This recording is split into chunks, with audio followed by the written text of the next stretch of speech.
Today, we've got the top 10 counties that had the biggest net loss of raw votes in the 2024 election. We've already done the biggest gains and the losses for each side, and we've done the biggest percentage losses. Today's going to be the biggest total number of raw votes lost. It's going to combine it for Trump, for Harris, and the third parties. It's going to compare 24 to 20, and we're going to see which had the biggest drops. Some of these overlap with the biggest loss for Harris. That's because every one of these is going to be a population-heavy county. That makes sense because that's where everybody lives, so less people happen to turn out in these counties. So let's try to quickly go through these counties and take a look at some of the data. Here's number 10. We've got San Bernardino County, California. Now you can look at some of the stats at the top. It's the 14th most populous county in the US, and if you want to know where the county is located, it's going to be this big one here highlighted on the map. We go down here and glance at some of the population. Now feel free to look at the demographics including race and income. For example, this county has a Hispanic population at 53.67. Now the total population overall here is over 2.1 million. It's almost 2.2. The growth over the past few years has slowed a little bit, but you could see it's pretty much double-digit growth going all the way back to more than 100 years ago. So a steady explosion of population here. How does that translate into the election? Well, if we go down here, we could see that in 2024, this county actually flipped and Trump won it. He got it with a plurality, 49.67. Before that, the last time it was red was back in 2004, but this is about the raw number of votes. So if we start here at 2020, and we add up Trump's vote, Biden's vote, and the third parties, and then if we compare those same numbers to the ones in 2024, overall it went down. Now Trump did go up about 12,000. Third parties also went up more than 2,000. But take a look at Harris. She dropped off more than 90,000 votes. So that's where pretty much all the vote is lost. So once you crunch all the numbers, it's more than a 79,000 vote loss in this county compared to 2020. And that comes in at the 10th highest. Let's keep going. Let's go to number 9. This is going to be in the Northwest. This is King County, Washington. This has Seattle. And again, it's highlighted here on the map in case you're unfamiliar. Now, this county has even more population. It's the 12th most populous in the U.S. Everybody knows this is going to be a super blue county. We can go down here and glance at the demographics. Here it's a majority white, non-Hispanic at 54.2. The total population is over 2.2 million, but it may have leveled off here since 2020. It's only gone up 0.1%. Before that, it's similar to San Bernardino. It's a steady explosion over the past 100 plus years. Now, if we go down to the election results, the last time this county voted red was in 1984. Not a surprise, in 2024, Harris won it with 73.65%. That's just a little bit lower than what Biden got in 2020. However, if you look at the raw number of votes, this time Trump went down about 17,000. It sounds pretty bad, but look at Harris. She went down about 75,000. The third party vote actually went up here over 10,000. So once you add all those numbers up, number 9 comes in at about an 80,000 vote loss compared to 2020. Let's keep moving. Let's go to number 8. This time we're going to go down to Florida. This is going to be Broward County, and this is the 17th most populous county in the U.S. Its location is down here in the southeast, just above Miami-Dade County. Then we could go down here and take a glance at the demographics. You can see that the racial population was about a third white, non-Hispanic, a third Hispanic, and a little over a quarter black. The total population overall was over 1.9 million. And like these other counties on here, there's been a lot of growth here over the decades. Let's go down here and take a look at the election results. Well, this county is blue going all the way back through 1992. In 2024, Harris won it with 57.8%. Trump cracked 40% here. That was the best for a Republican since 1988. But if you look at the raw number of votes, Trump went up here about 25,000. Harris dropped off more than 100,000 votes. That's substantial. So once you combine everything, there was a net loss here of votes of over 82,000. So that's good enough for number 8. Let's go to number 7. We've got a new state. This is going to be Texas. And this is home of Houston. We've got Harris County. And again, on Wikipedia, the county is highlighted right here. And it's also the third most populous county in the U.S. Let's go down here for the demographics. Here, the population is a plurality Hispanic at 43%. The total population here is now just over 5 million. So it's more than doubled since 1980. So an extremely population-heavy county. How about in the election? Well, this used to be a red county, but in 2008 it flipped. Obama narrowly won it. And in 2024, Kamala Harris did do worse than Biden, but Harris was able to win this county that shares her last name. She got just under 52%. But if you look at the raw number of votes, she dropped off about 110,000 compared to Biden. Meanwhile, Trump went up about 22,000. So Trump gained, Harris lost, and overall the county experienced experienced a net loss of almost 84,000 votes. For number 6, we're going to go back to the West Coast. We've got Santa Clara County. Now this county has San Jose, and the median household income here is 130,000. And again, it's highlighted here in red. Now let's go down here and take a look at the demographics. Here Asians have the plurality at almost 39%. And overall, in terms of the total population, it increased every decade up to 2020, but since then it's dropped off 3%. It's down under 1.9 million. So how could that affect the election results? Well, down here we can see this is blue going all the way back through 1988. Harris won it very easily here with 68%, but that's the lowest percentage for a Democrat since 2004. Trump lost voters here, but it was only about 4,000. Meanwhile, Harris went down over 100K. Once he added it all up with the third parties, that's actually a net loss of about 100,000 voters. It's only going to get worse from there, but let's go to number 5. It's going to be in the same state. This is Alameda County. This is going to be pretty close to the Bay Area. Now, this is actually just north of Santa Clara County, so we might see some similarities here. Now, let's go down here and take a look at the demographics. Again, the plurality here is Asians at 32%. The total population here is 1.6 million. Again, that's down from 2020. Prior to that, you could see every decade it goes up. So it looks like after all that, they're starting to lose some population here. Now let's go up here and look at the election results. Well, this is some long-standing blue territory going all the way back to 1960. Last time, Harris won it with almost 75%. Trump only at 21, but he did gain more than 4,000 voters. And look at Harris. Biden was at 617,000. Harris under 500K. That's a massive drop-off. And once you add it all up, this county lost almost 104,000 voters. Next, number 4 is going to be in the same state. This is San Diego County. So we've got another county with a major city, and it's the 5th most populous county in the U.S. If you're unfamiliar, down here, it's on the border in the southwestern part of the state. Now, as for the demographics, the racial or ethnic plurality here is white alone at 43%. Total population here is over 3.2 million. However, after decades of growth, since 2020, it's actually declined 0.9%. So there's a recurring theme here with these counties in California. The history of long-term population growth has finally rounded a corner, and they're starting to lose some people. Now, if we go down here and take a look at the election results, this one is blue going back only to 2008. Last time Harris won it with almost 57%. That is going to be clearly worse than Biden. Here Trump lost voters, but it was only about 7,000. Meanwhile, another more than 100,000 vote loss for Harris. In total, number 4 clocks in at a loss of over 124,000 voters. Now we're on to the top 3. This is going to be in the exact same state. It's another one in California.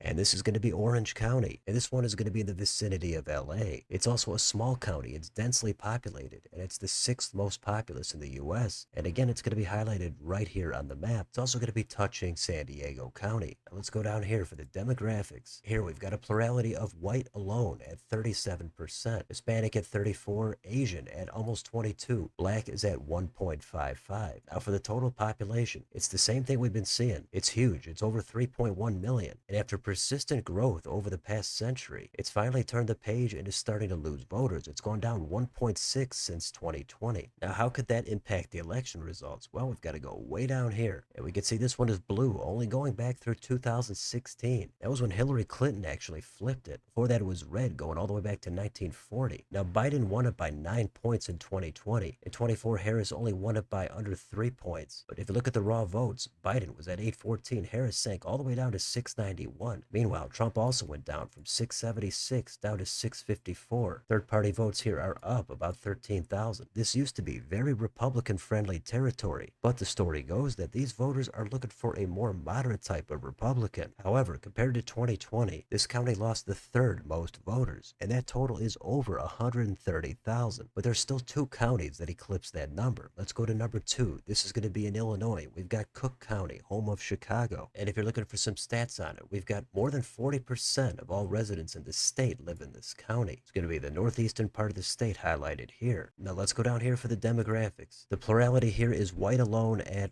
40.47%. The total population here is over 5.1 million. Now this county used to gain a lot of population, but in recent decades it's fluctuated. They started losing voters in 1980. It continued in 1990. In 2000 though, they were able to gain some voters back, but then in 2010 it sank 3.4. In 20 2020, it's back up 1.6, and now since then, it's down another 1.8%. So not a lot of stability here in terms of population. How could that affect the election, though? Well, down here, this is a blue county all the way back through 1976. Harris won it with under 70%. Trump is at 28. Biden went from 1.7 million voters to Harris's 1.45. Trump went from 558,000 all the way up to 583. So a decent gain here for Trump in a blue county. Meanwhile, Harris cratered. Once you add it all up, this is close to double of what Orange County was. This county lost more than 246,000 voters. That's a ton, but we've got one more county that tops all of them. You probably guessed what it is. It's going to be back in California. It's going to be Los Angeles County. So it's going to be the most populous county in the U.S. Let's quickly go down here, glance at the demographics. White alone is at 25.6. Black is 7.6. Asian 14. And Hispanic is going to be about 48%. Total population here, it's over 9.6 million. However, just like the other counties we saw in California, after decades of growth, sometimes significant, since 2020,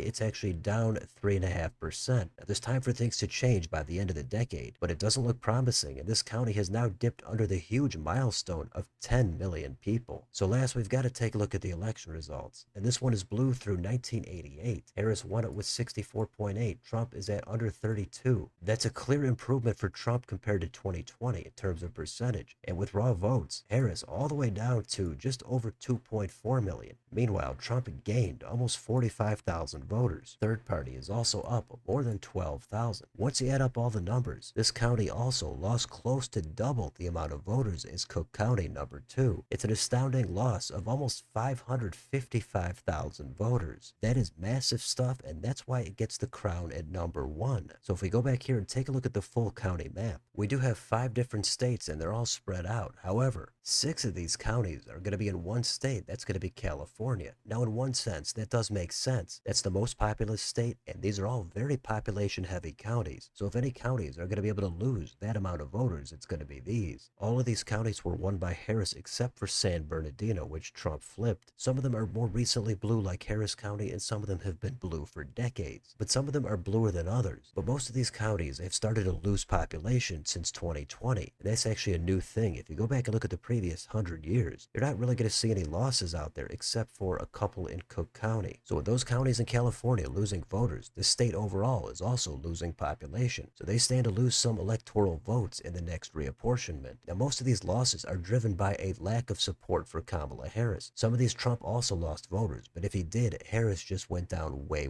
more. Now, the reasons for those losses are going to be varied. You could blame some of that on the Biden administration. You could blame some of it on Harris herself. Some of it also might be the appeal of Trump, but a lot of the movement is driven by Hispanic voters. We've seen that time and time again, especially in lower population counties along the border. But even in these high population counties, the percentages might not be as dramatic, but the raw number of votes is. That's not the only thing, but that might be the main thing that stands out. There's always going to be other reasons out there. Many times it's about the median household income as opposed to race, and sometimes it's difficult to find some commonality. But either way, these are the 10 counties that had the biggest net vote loss in 2024. So let me know in the comments, what do you think about any of these 10 counties? Given the heavy populations, I'm sure some of you might live in a few of these counties. If not, you might be in the suburbs, you might be near these counties. But what do you think is behind the loss of voters? How much of it is about Harris? How much of it is about Trump? How much of it is about the issues and Biden being in the White House? Let me know what you think down below. On your way out, don't forget to like, share, and subscribe. Join if you'd like to support the channel. Thanks for watching, and I'll see you next time.